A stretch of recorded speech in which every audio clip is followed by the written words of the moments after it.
أعوذ بالله السميع العليم من الشيطان الرجيم من همزه ونفعه ونفسه فإن تولوا فقل حسبي الله لا إله إلا هو عليه توكلت وهو رب العرش العظيم walaalaha Soomaaliyeed meel walbo aad joogtaan xilli walbo idin tahay oo muuqaalkan uu idin soo gaaro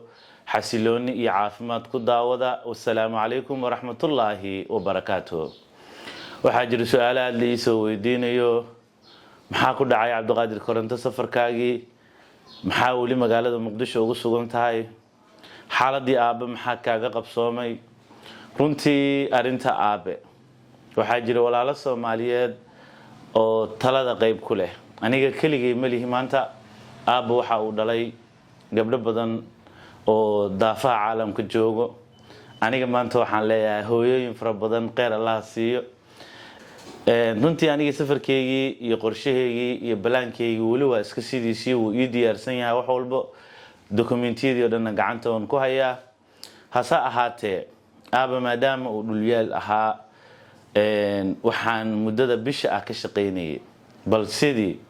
uu diyaaradda iigu qabsan lahaa fadhiga uu adkaysi ugu yeelan lahaa safarka ugu dulqaadan lahaa isagoo xaaladda ku jiro haddii aan kaxeyn lahaa caqabado badan ayaa isoo wajihi lahaa waxaan jirtay inaan dadaalo badan aan ku waday horey ayaan idinkugu sheegay dhinaca hadalka inuu soo hagaagayay nafaqeyntiisii iyo baxnaanintiisiina ma sha Allah meel fiican ay ii soo gaartay oo hadda waa uu soo kabtay saa hore idinkugu sheegay muddo toddobaad ah waxa aabba ka dareemayna ifafaalo caafimaad ilaahay ha u ziyaadiyo waxaan wadnay oo aan gacanta ku dhigay ilaahayna uu ihaleeshiyay wiil dhalinyaro ah ma sha Allah gacantiisu ay fadhido fiisa tarbiyada marka la yiraahdo ilaahay uu baray xididada jirka bini aadamka murqaha seedadka xubnaha jirka bini aadamka iyo sida isku la shaqeeyaan gacantiisa runtii aad bay u fadhisaa anigu fiisa tarbiyada wax badan aan ka garanayaa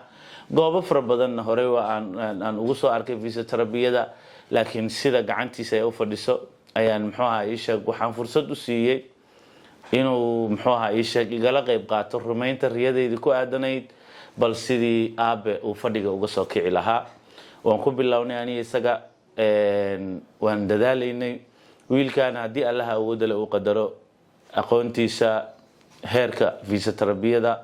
iyo xanuunada noocan oo kale uu ka gaarsiisan yahay waan idin soo bandhigi doonaa isagana waan idin bari doonaa waxaan diyaarinaynaa hadeertaan stepka koowaad aan qaadnay documentation aan bilownay gacanta sida loo furfuro garabka sida loo furfuro dhabarka sida loo furfuro lugta sida loo furfuro looga shaqeysiiyo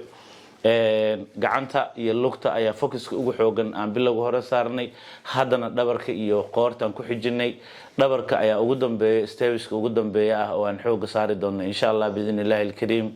dhamaantoodna documentation aan idin kaga diyaarinaya dhawaan waxaan idin soo gudbin doonaa documentary ku aadan aabe meesha aan ka soo bilownay ilaa halka aan soo gaarsiinay caafimaadka Allah hayo Allah caafiyo inuu kaco ayaan ku dadaalayna anagu bini aadan nahay dadaalka oo kaliya aan leenahay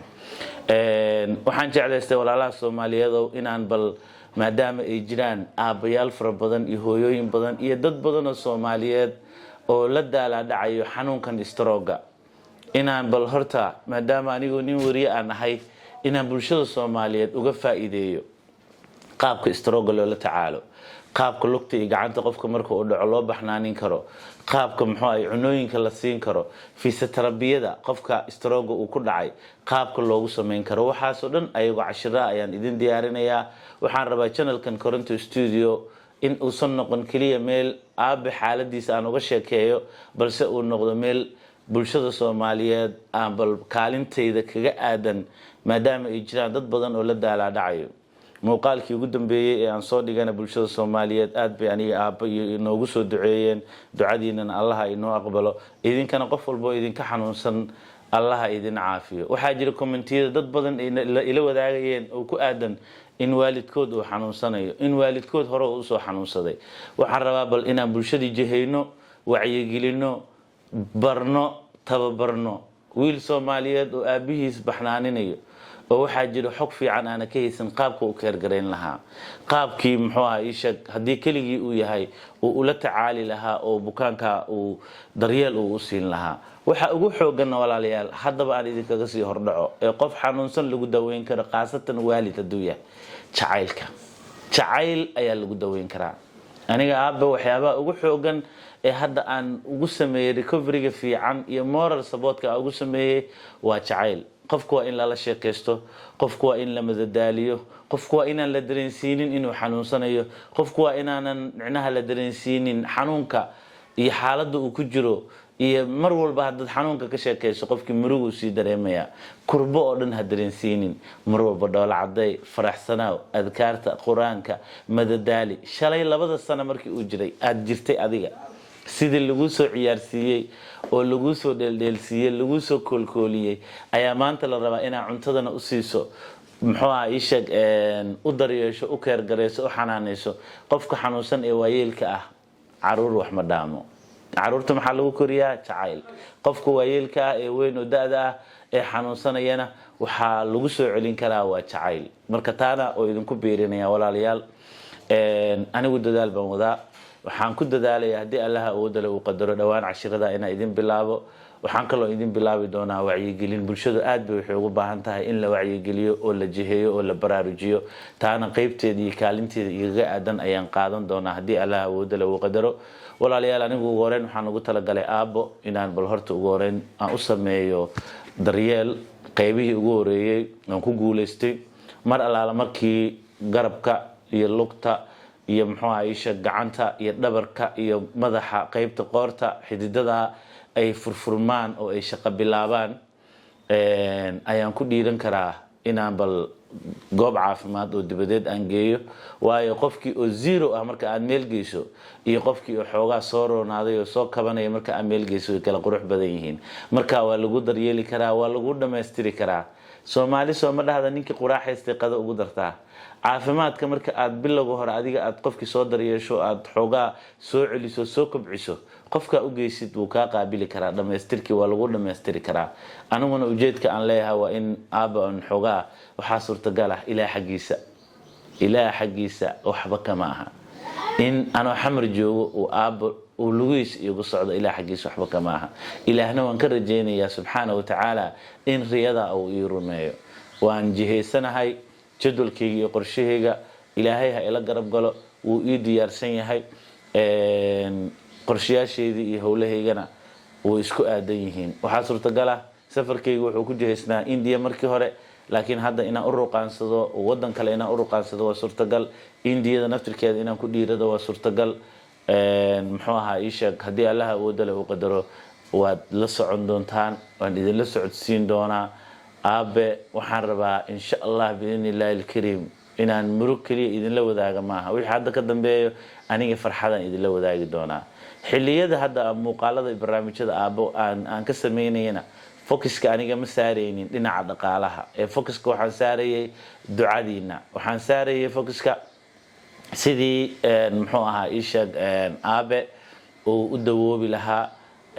loogu duceyn lahaa garab istaaga ma sha Allah alxamdulillah maanta aniga bulshada Soomaaliyeed oo dhan ayaa moral support ila garab taagan waxay leeyihiin Cabduqaadir meel fiican ayaa mareysa dhaqaaq soco hadaali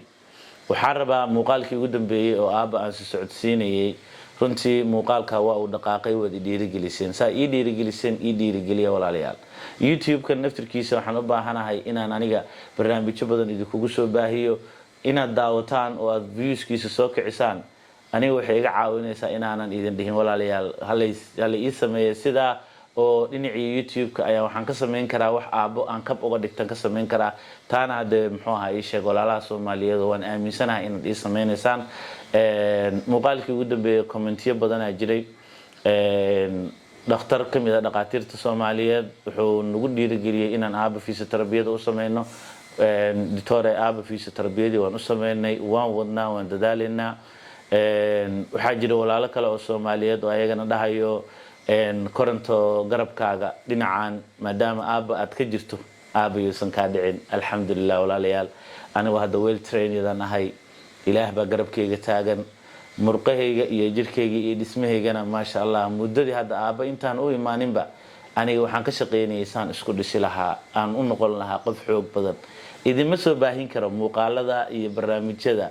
guri aan joogo ama magaalo aan joogo alxamdulillah maanta meeshii ugu fiicneyd ee muxuu ahaa murqahayga iyo xoogayga waan marayaa laakiin walaalayaal hal mid ogaada dhinaca oo aabe uu ka jiran yahay waa dhinaca bidixda ah lugta weli qayb kamid ah weli waxa ku jiro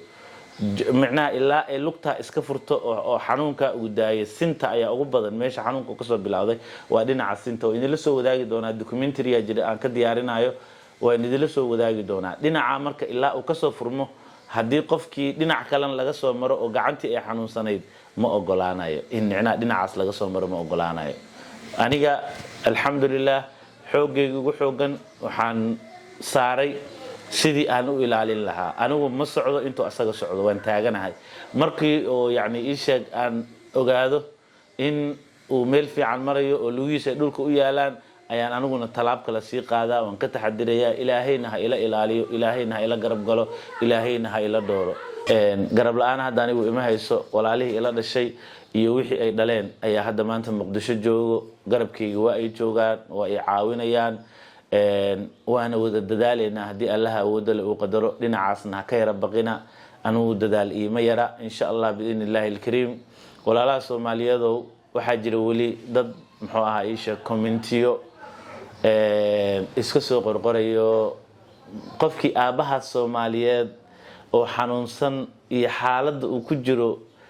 qiimeyn waayay walaal maxaad moodaysaa ma anigu caafimaad qaba ayo qofkaas ii naxaya qofka ma diirnaxayo naxariisna ma lahan hana ka sugina inuu idin naxariisto waan ogahay fariin walbo comment ah aniga la ii soo qoro waxa waaye aabaha ayaad ku tugsanaysaa aabaha ayaa reviews ku raadsanaysaa aabaha ayaa kan yeelaysaa aabe shalay muuqaalkiisa inaan soo geliyo raali kama ahayn laakiin maanta muuqaalkiisa inaan soo geliyo aniga raali ka ah wax adiga ka bedeli kartid ma jiro walaalaha Soomaaliyeed oo dhan raali ka ah ummadda Soomaaliyeed oo dhan ku faraxsan aabo socda inay arkaan ay daawadaan way ku faraxsan yihiin way ugu dhiirigelinayaan